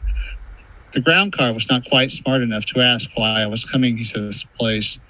I walked a quarter click to the entrance kiosk and found a sign there. Annihilation Bay Tidal Bore Observation Station. Current status: closed due to peristellar parabating spring high tide. Annihilation Bay was an interesting result of the deluge that occurred when all that water was taken out of the atmosphere and put back into Alpha's oceans. 2 large oceans were separated by 2 continents. We were in the process of colliding. Once the oceans were refilled, the dry land masses were joined by a short, narrow isthmus that was really just a mountain range sticking up out of the water. The continental collision made for a very shallow and extensive continental shelf, so that the tidal bore rose to massive heights as it entered the bay leading to the isthmus. The mountain range that formed the isthmus had been worn down during the years of Alpha's Venus-like sojourn, and at the thinnest point, an ancient sedimentary deposit had had its originally horizontal layers tilted almost vertical. These consisted of alternating layers of sandstone and granite, and when the tide came for them, the sandstone yielded, but the granite held. The result was a series of tall, narrow canyons, which the tide would enter with terrific force about twice a day. The canyons were broader and wider where the tide entered, and the early erosion had occurred, becoming more chaotic and destructive further toward the other sea. It was called Annihilation Bay because no probe, no matter how carefully toughened, had ever survived the trip through the isthmus during the tidal bore. On the far side, there was a 100-meter-high cliff where the sea exploded into showers of spray from countless caves and outlets every time the phenomenon occurred. Within a relatively short time, perhaps less than 10,000 years, the rest of the sandstone would give way and the sea would simply roar through, no longer dammed up to such incredible heights. I ducked under the chain across the entrance and made my way downstairs, which wound between taller and taller walls of rock to the floor of the canyon. Then I hiked across 2 kilometers of tidal flat toward the observation platform. This was a reinforced shelf at the top of more stairs hanging from the side of a narrow fin of granite almost 30 meters tall in the center of the tidal bore channel. When my brothers used their superior technology to settle this place, the warden reminded them that a human bringer was a tradition on every human world of this galaxy. My brothers, in their superior wisdom, decided not to do it the Borden way, though. Instead of being conspicuously introduced as a kind of royalty, I'd be just an everyman, an observer and participant that nobody else would have cause to notice. It wasn't even a fundamentally bad idea, but the Borden had more experience than my brothers in this kind of matter, and when my brothers told them of their plans, they ran those simulations they aren't supposed to have and said I had a 67% chance of committing suicide. The Borden had sensibly decided that my brother's obsession with Reykjavik had no place in the psyche of a mortal human. My brothers had, and paring themselves down to my size kept it. My brothers do not sleep, though, and they had not anticipated the nightmares. My fellow humans do not realize how much my brothers control this world. This being their second chance, they know the promise of total non-interference is no longer operative, but they don't realize just how much of the planet's subsurface is nanomachinery. This is partly because of a clever dodge. My brothers rarely deal directly with the human population of home. Instead, they drafted the Borden to be their representatives. The Borden accepted this role quite gracefully, and most of my fellow humans are allowed to hold the mistaken impression that they are running the world. I am alone among my fellow humans in knowing otherwise, and in being able to summon up a communication channel and talk to my brothers in the outer system at will. But most of their advice as to how to deal with my psychological problem has been ineffective. So I was at Annihilation Bay with a harness, a strap, and a tiny little plan. Once every 27 years, it turns out that Beta is its closest approach to Alpha. Alpha is at its closest approach to the star, and that these close approaches are timed just right to resonate with the highly sensitive geometry of Annihilation Bay. The water would overwhelm the visitor center, built 25 meters up on a granite fin in the center of the bay. But the fin rose another 5 meters above the observation station, and there was an iron ring up there, fastened to the solid granite. I would clip my strap to that ring and my harness to the strap, and I would ride out the tidal bore, not knowing for sure whether it might rise high enough to kill me anyway. The whole system is very chaotic and unpredictable. But this was the closest thing Alpha offered to let me experience the images in my nightmares, and perhaps to become able to master them. I was about 3/4 of the way from the edge of the bay to the observation fin when I felt the hair on the back of my neck rise. I turned around and I saw that I was being followed. I blinked and realized that the person who had closed within 5 meters of me was my wife. "What in the hell are you doing here?" I yelled. "The Board embassy called, and they told me you were coming here and that I should meet you." Oh, my brothers were so clever. They had seen what I had not yet really admitted to myself, that I knew it would be very easy to make a mistake setting up the harness or for it to simply fail. A lot of people knew of my nightmares, if not the reason I had them. Nobody would be too surprised at this act if the tide took me. Well, nobody would be likely to ask me if maybe I conveniently forgot to attach the strap to the ring. The point of the exercise is lost if there is no real risk. If the worst occurs, no blame. But now such a suicide was no longer an option. My wife was crazy, but it wouldn't be fair for me to cut her already puny self-imposed lifespan to 10% of what she might have reasonably expected. The ground was already beginning to vibrate ever so slightly. I yelled, "Run!" "What?" "Run or you'll die!" I would have sent her back but the fin was much closer. We scrambled up the steps, and when we get to the observation platform, I started climbing up the bare rock. The ground was now shaking very noticeably. "What are you doing?" "We have to climb, woman. This is the highest of the high tides. It will wash over this platform." Her eyes went wide. "Then what are you doing here?" "Oh, that was a long story, wasn't it? Get up here, and if we live through this, I'll tell you." That got her attention. She's a bit nutty on some ancient fairy tale involving a horribly murdered carpenter, but she's in fine physical shape. I had only brought one harness, but it was very adjustable. It was actually designed to protect people from falling off of elevated platforms. I picked a foothold so that we could brace ourselves against being knocked over. The harness was designed to tighten itself around a single person, and it crushed us together in a way that would have been quite pleasant in other circumstances. "Is this about your nightmares? About Reykjavik?" Smart woman, I said. Then I'm glad to be with you. You shouldn't face your fear alone, and I know you don't believe in God. We could die here. We'll die anyway. Better for it to be with you if this is what you need. I find the notion that craziness can make you noble deeply disturbing, and this wasn't helping. Now we could hear it coming, a steady crashing roar that continued becoming louder every moment for long moments after it seemed more loudness was impossible. And then it was upon us, a wall of water 20 meters high. And this was just the tip of the bore. It crashed against the observation fin, and in an instant we were soaking wet. It's not even close, she said. The water level is a good 10 meters below us.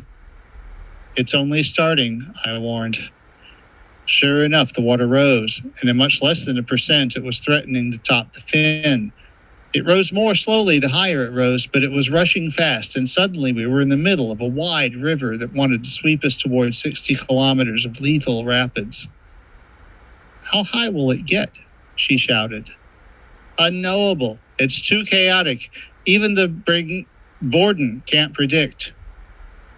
She hugged me, and I hugged her, and the water was 0.5 meter deep, then 1 meter, then 1.5 meters, and the strap was getting tight, and the current was trying very hard to drag us under. And then, quite suddenly, there was no current at all. We were standing in water up to our chests, and it was perfectly calm. I looked up, and the sky was filled with color. Look, my wife cried. Rainbows! There wasn't just a rainbow.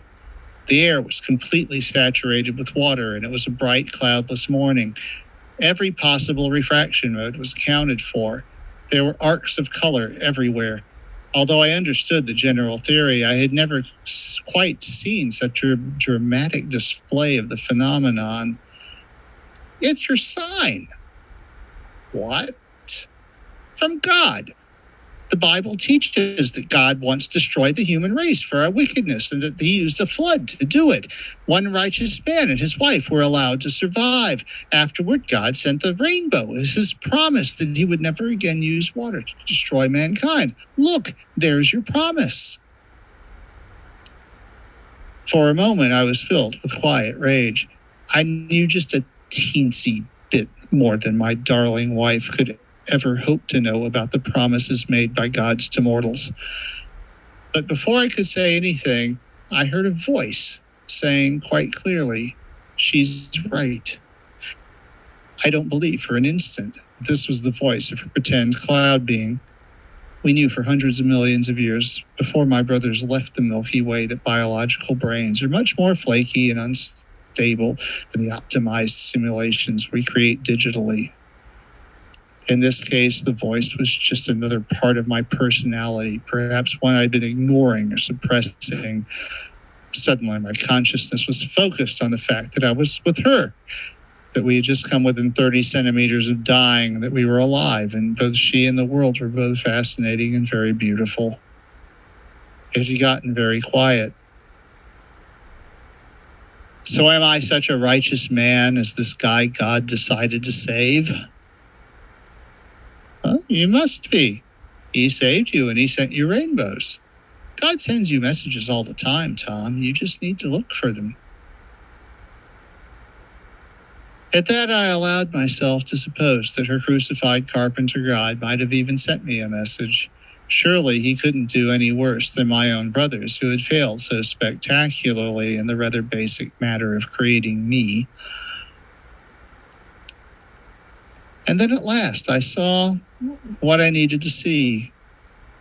The people at Reykjavik hadn't died because they were defective. They hadn't died because I was going to fail them again. They had died because they were tired. Many of them were old enough to remember a living, vibrant world with still 1 billion humans upon it. They had problems I saw that made my little nightmares look like the monsters in the closet problem of a 3-year-old. When they finally said enough, we were shocked to our core. But the miracle was that they held on as long as they did. The miracle is that humans have that strength. In some ways, it is easier for a biological human to fight the inevitable than to yield quietly. And that is proven over and over as Minervan society acknowledged the genius of our species. In 1% or so, the water dropped so that we actually had a little rocky island again. It would take at least 30% to drop enough for us to hike back to the park entrance where you could call for a ground car. She pulled her shirt over her head. Maybe we should get out of these wet clothes, she said, and winked mischievously. I grinned and kissed her and pulled my shirt over my head. That's the end of part 4. In episode 5, The Queen of the Galaxy. That was beautiful. That was much more cheery than last week's. That was though. That was my favorite part was you'll die. So, we're all gonna die anyway. I thought that, I don't know why, I thought that was outstanding. That's what I always think is, even if the podcast works and I become a billionaire, I'm still going. There's no way that you're still going. I thought that was beautiful, Roger. Seriously. I thought that was wonderful. And it was... I like that. Thank you. Well, and I think considering our topic of discussion leading up to the fact that our immortal character had a little, almost literally come to Jesus moment. Yeah. It kind of reminds me of Dr. Eben Alexander, the Harvard neurosurgeon I've had on this podcast, who had that, who was in that coma, kind of experienced God. Mm-hmm. And it's, sometimes you just need some insane shit to happen to you, some near-death shit, and it allows you to perceive something that doesn't necessarily have to be, Roman Catholicism, but sometimes you can have a little experience that it's like, oh, maybe there is something else, and it kind of takes away a little bit of the cynicism.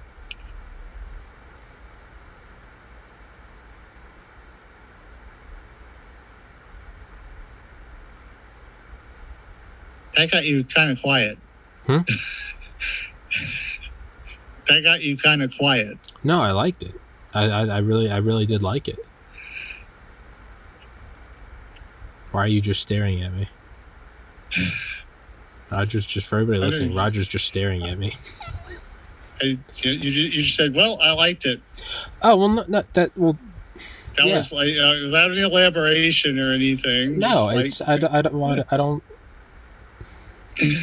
think it needs to be elaborated.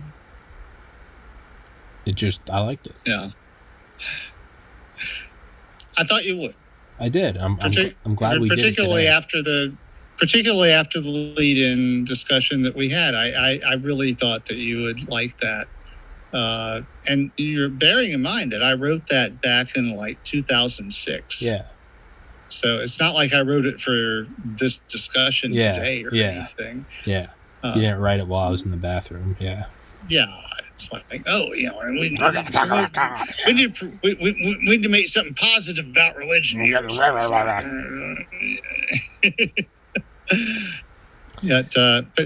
yeah, it's, and that's and that's in the context of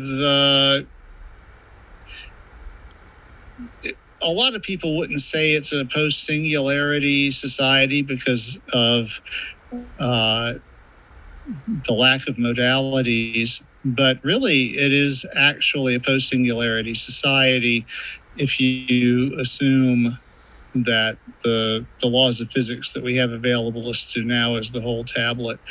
That is the passage's future history. That'll become really apparent what is possible in the next and final installment. Well, no, I thought it was pertinent because I've had weird dreams this whole week of like where I'm like dying, and I'm like aware that there's something, you know, either it's like a firing squad or it's a tidal wave or it's like a plane going down. And in the dreams, obviously, I never remembered. I don't know them in a dream, but in the dreams, they've had these weird kind of religious like themes where it's like I accept that this is the end and that I don't know what's coming next, but I have faith it's going to work out well. And I wake up in my bed. And sure, at first you can go, oh, it's just a dream. But, you know, why can't you look at it like the opposite of that? Why can't you look at it as like everything did turn out well? Why is that just a dream? How come that can't be reality? How come this isn't the afterlife that I'm in right now? You know, it's if I wake up from this life, if I die and I wake up, do I just write this whole thing off as a dream? It felt pretty real, whether or not it was physically real or not. I mean, getting into med school, losing a sibling, becoming buddies with you, like, seemed real. For all intents and purposes, it was real. I learned a lot. And I've been having dreams of like just dying, and I finally in my dreams I'm like, I'm scared, but I'm like it's gonna be okay. I don't know what exists on the other side of the event horizon, but I think I'm gonna be okay. And you could argue that waking up in my bed, being my own boss, doing a podcast for a living, is that not heaven? Am I not waking up into heaven where I'm like, it's all good. I'm going to go for a walk. It's nice and sunny outside. I'm going to walk to the gym. I'm going to work out. I'm going to come back. I'm going to meditate. I'm going to do a podcast and play video. Is that not heaven? Have I not woken up into heaven after each bad dream? I don't know. I don't know. Closer than some approximations. I mean, I feel like I've woken up into heaven. So it's, I don't know, just some weird themes, I guess, are kind of existing in the back of my head, but I've been having repetitive dreams about that, where I'm just like, I don't know what's on the other side, but I'm like, I think it's going to be okay. And I wake up and it's okay. Yeah, well, yeah, that other side thing is, that's a real event horizon. What's on the other fucking side of that thing, baby? It's you can learn physics, you can do math, you can become a singer, you can do whatever, you can win 7 Super Bowls. What's on the other side of that fucking waterfall? What is on the other side of that thing, man? I can't help but think whatever it is it's gonna be okay. Well, yeah, and you know, there's no guarantees. No. That's, you know, I had a coworker who dropped dead in the course of mowing his lawn. He was just, and he was 40. Phew. And he was pushing the lawnmower and then keeled over. Turned out he had 99% blocked LAD, lateral anterior descending coronary artery, affectionately known as the Widowmaker. Yeah. I had a 85% blocked LAD, which was discovered 7 years ago, and had an angiogram and had a stent placed. So I've had the real life demonstration and been saved from it, because I would have almost, if I'd ignored the fact that my blood pressure suddenly went through the roof, I would almost certainly be dead today. Mm-hmm. And here we are, but I also know that I have this disease, and a rich person can just have themselves roto-rooted every year. Costs about $30,000 in the United States, a lot less in other areas of the world, you know, 12 grand. I can't afford to do that. Yeah. So it's like, can I convince my insurance company that there are enough risk factors that have accumulated in the last 7 years? Because we're getting to the point now where you start to worry about pre-occlusion, and you're probably more aware of this than most people are. But got an appointment with my cardiologist week after next. Fuck yeah. So we'll see. Meanwhile, I mean, I used to be terrified that death would be this blaze of pain that would be the last thing that I ever experienced. And after, that David's death and my experience, I realized that actually it could just be like someone turns out a light switch. Mm-hmm. And you don't even see it coming. You're just minding your business, doing your thing, and then you don't suffer. You just go poof with no warning. And I find that more terrifying. Really? Well, it's a control issue. Yeah. I guess I don't know. I kind of look at it as like there's no way of knowing what's on the other side. There's no way of preparing for it. You can't bring a backpack full of shit with you to the afterworld. So yeah, my logic is... You can't take it with you. Well, my logic is this. So there's... Someone tell Bill Gates that. He doesn't give a fuck. My logic is this. We have no idea what's on the other side, if there even is an other side. If there is an other side, we don't know if it's good or bad. We don't know what is there. We cannot prepare for it. We cannot bring anything. There's absolutely nothing you can do. Therefore, the only control and effect we can have on it is our acceptance of it on this side. Maybe it's hell. Maybe there's nothing but hell. There's no heaven. I'd rather just believe that there's a heaven because there is a real effect and that I can have an enjoyable life if I know, hey, I think there's heaven tomorrow. It's, whenever I would get like a test back that I didn't know the score of and I didn't think I did too well, I would never look at it until Monday. If the test, someone would be like, tests are up on Friday, they put your scores online for you to look at, like privately. People would be like, tests are up. To me, the test is already up. It's Schrodinger's cat. Or Schrodinger's box, whatever the fuck it is. Schrodinger's test score. Yeah. Well, no. To me, it was the test is up. There's nothing I can do about this. It's already past midway in the semester, so I can't drop the course. The test score is there. I'm going to go out to the bars this weekend. My friends are coming in town. And instead of sitting around going, fuck, I got an F on the test, I'm just going to assume I did good and enjoy this weekend now. Because the test score exists. What do I want to have, a bad weekend or a good weekend? So I'd have a good weekend. Sometimes I did get an A. Sometimes I failed. But I didn't spoil the weekend. So my logic is this. I don't know what's on the other side.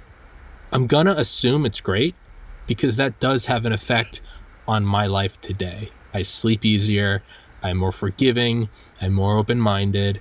I am less anxious when I accept that there's a loving God and an eternal bliss on the other side. All else is madness. Now, if it had an effect that made me lazy and it made me a bad person, I would say, well, maybe there is a real effect. But when all it does is give me peace of mind, why would I assume it's bad? There's absolutely nothing I can do to a plane if it starts going down. I'm not a pilot. I'm never going to get on a plane and assume this thing's probably going to go to a mountainside. No, I assume that I'm going to take a Benadryl and wake up at my destination. All else is madness.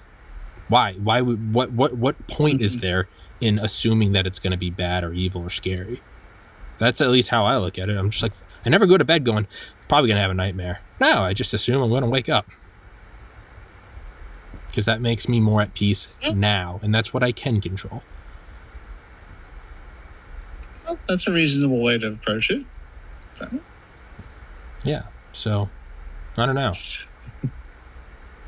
I figure when facing a black hole event horizon, that is the end of human life, that there's no escaping. We're all going over the waterfall. We're at different parts in the river. We're all going over. Why would I at least not try to not check my test score now? Just assume it's going to be good because that makes today better. And that's a real effect. You can have an effect on that, right? Yeah. All right. That's... Oh, I like that. Yeah. I mean, what? Are you going to get to hell and go, told you, Roger, I told you it was hell. I told you it was all going to be... Like, why are you celebrating that? Ha! I told you it sucked. You know? No, just assume it's good. I always figured if I ended up in hell, it would be like, well, at least I'm where all the interesting people are. Yeah, that's a good point. It's Bill Hicks's point, right? He was like, it might be a lake of fire, but at least I'll be in the lake of fire with Van Halen or whatever. It was like yeah. I don't know, man. I don't know. It's yeah. We'll end with Bill Hicks. Might be able to finally let Isaac Asimov know that he inspired me. Yeah, right. It's Well, it's like again what Bill Hicks said. He goes, all the non-smokers go to hell. He goes, because that's hell. You go down there and they go, I just can't stand smoking. I mean, my body's a temple. All I do is like, that's hell, is listening to people talk like that. He goes, you know what heaven is? There's people that know that, hey, smoke them if you got them. You get up there and you go up to, St. Peter. And he goes, yeah, these aren't clouds. This is cigarette smoke. And then you go in, and then he goes, come on in. Hendrix is on harp tonight. That's heaven. Yeah. It's, I don't, and how crazy would it be if your mind actually does create reality, and you go to heaven if you believe a heaven exists, and you go to hell if you believe a hell exists? I mean, how shitty would that be if all you had to do is be a little positive and then it would manifest? Yeah. I'm assuming you probably never saw the series Lucifer, which was really funny. It's a very fun series. It was based on a comic book, but Satan comes down to Earth and decides to retire. He says he's basically done up with ruling hell, and settles in Los Angeles.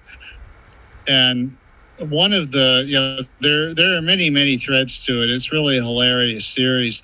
But one of the threads is how hell works. And so there are actually a couple of scenes set in hell. And it's not a lake of fire. It's a series of little rooms. And Lucifer himself explains that there aren't even any locks. You just walk out. But no one ever does. Because what happens in these little rooms is you re-experience the thing that got you sent to hell over and over and over again. The worst thing you ever did. What if you're a psychopath and the thing you did is what you get off to? Well, they didn't really cover that. What if you went to hell for rape and you're a rapist? Then are you in heaven because you just get to relive your experience? They probably have some way to poison the well. Do the 9/11 hijackers get to fly into the planes or fly into the buildings every day? They might like that. Yeah. Well, some of them would. Yeah. Actually, Bin Laden suggested in one of his broadcasts that not all of the terrorists knew that it was a suicide mission. Well, that's what you get for blindly following higher-ups. To bring this podcast full circle. That's what you get for not questioning and just trying to get the good grades. Yeah. Yeah. It dawns on you mid-flight. You're like, oh, fuck. I mean, I don't know, man. All those hijackers got prostitutes and watch. When are we going to get the hostages? So it's like, where are we going to land? It's like, and the actual ringleaders knew, but a lot of the assistants apparently didn't know that it was a suicide mission. Yeah.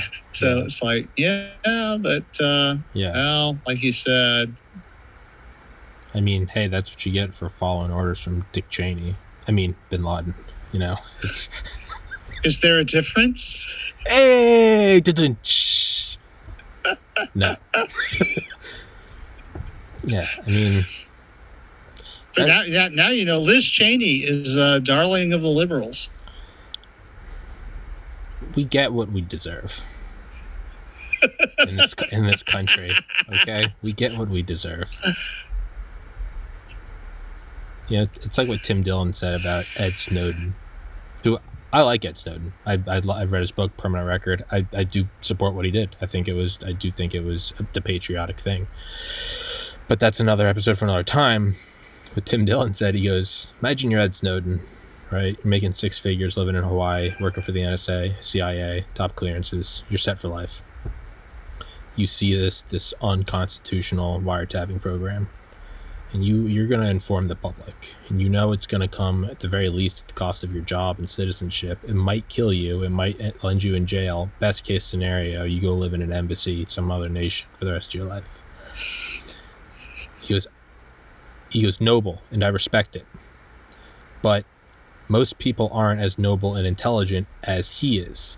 He goes, I bet if I brought him to dinner with my Long Island shithead friends, my Long Island white trash friends, and we went to Denny's, and he went, all right, guys, I'm going to risk my life and salary for this, but there's an unconstitutional wiretapping program, and they're watching everything you do and collecting everything you do, so at any given point in the future, a turnkey tyranny dictator can conjure up a program that says you're guilty of X, Y, and Z, and therefore you live in a police state. And they would say, that fucking sucks. Could I get sausages with my pancakes? And he goes, and then you know what Ed Snowden would probably do? He'd go, fuck it, I'm just going back to work Monday. I'm not saving these people. What are you saving? What are you saving? You're saving people aren't worth saving. I don't know. So I don't know. Sometimes I look at like politics and I'm like, do we even deserve anything better? We're run by the Bushes and the Clintons and the Cheneys and the McCains and the Trumps. Do we deserve anything more? I think. Or another thing what Tim Dillon said, he goes, Trump was the monster at the end of a horror story. And everyone focuses on that. But you have to remember, there was a horror story first. He goes, there was 50 years. He goes, it doesn't make Trump any less worse, but he was the monster. What up the evil scientist and all of his minions and the volcano lair and all that. Trump was the monster at the end, and the monster's evil, but he goes, to be a monster at the end of a horror story, there first has to be a horror story. And he goes, that was all us. On that note, stay positive, everybody. Death is a black hole event horizon. You might as well stay positive because this is the only control we have. Roger, next week, let's reconvene for part 5. All right. All right, brother. God bless, Roger. Hope you feel better. Stay safe, everybody out there. Buy my fucking merch, or evil will win. Later, Roger.